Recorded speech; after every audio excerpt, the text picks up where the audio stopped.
ফটোকেইটা blur আছে, ভিডিঅ'টো স্পষ্ট আছে, কিন্তু তুমি হেৰি লৈ থকা নাই, তুমি ষ্টেজলৈ গৈ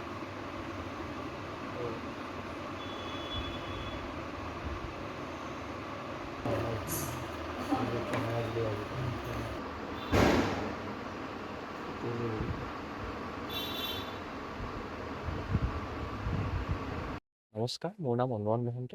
মই 2024 চনৰ UG বেটছৰ কটন ইউনিভাৰ্চিটিত বেষ্ট গ্ৰেজুৱেট হৈছিলোঁ আৰু সেইবাবে কালি 27 মে'ত ইউনিভাৰ্চিটিত ফাউণ্ডেশ্যন ডে আয়োজন হৈছিল। তাতে আমাৰ বেষ্ট গ্ৰেজুৱেটৰ কাৰণে আপোনাৰ দুৰ্গেশ্বৰ শৰ্মা এৱাৰ্ড আৰু এটা বেষ্ট UG ছায়েন্সৰ এৱাৰ্ড এটা মোক দিয়া হৈছে আৰু সেইটো কাৰণে মই খুবেই সুখী, খুবেই আনন্দিত, খুব ভাল পাইছোঁ, বহুত কষ্ট কৰিছিলোঁ।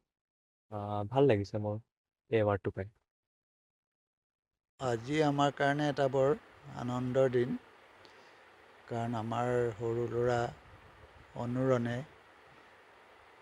কটন বিশ্ববিদ্যালয়ৰ পৰা যোৱা বৰ্ষৰ 2024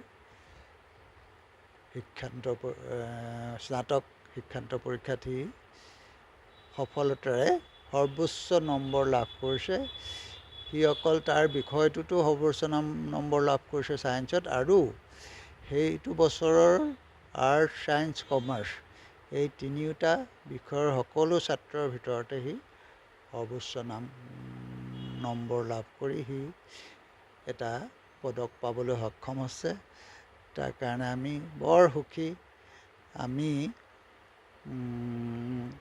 তাক এই অনুষ্ঠানৰ যোগেদি তাক অভিনন্দন জ্ঞাপন কৰিছোঁ আৰু আমি ভাবিছোঁ, অনুভৱ কৰিছোঁ যে এয়া আমাৰ অকল নিজৰ পৰিয়ালৰ কাৰণেই নহয়, গোটেই চৰাইদেউ জিলাৰ বাসীৰ কাৰণেই এটা সুখবৰ। কাৰণ কটন বিশ্ববিদ্যালয়ৰ বেষ্ট গ্ৰেজুৱেট হোৱাটো, সৰ্বোচ্চ নম্বৰ লাভ কৰাটো বৰ সহজ নহয়।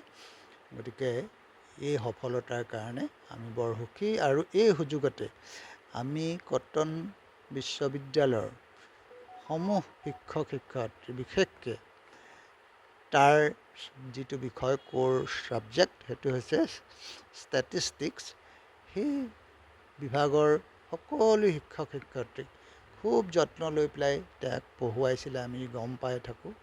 এতিয়া তেখেতসকলে মোৰ আন্তৰিক কৃতজ্ঞতা আৰু ধন্যবাদ জ্ঞাপন কৰিছোঁ। কটন কলেজৰ উজ্জ্বল ভৱিষ্যত কামনা কৰিছোঁ। ধন্যবাদ।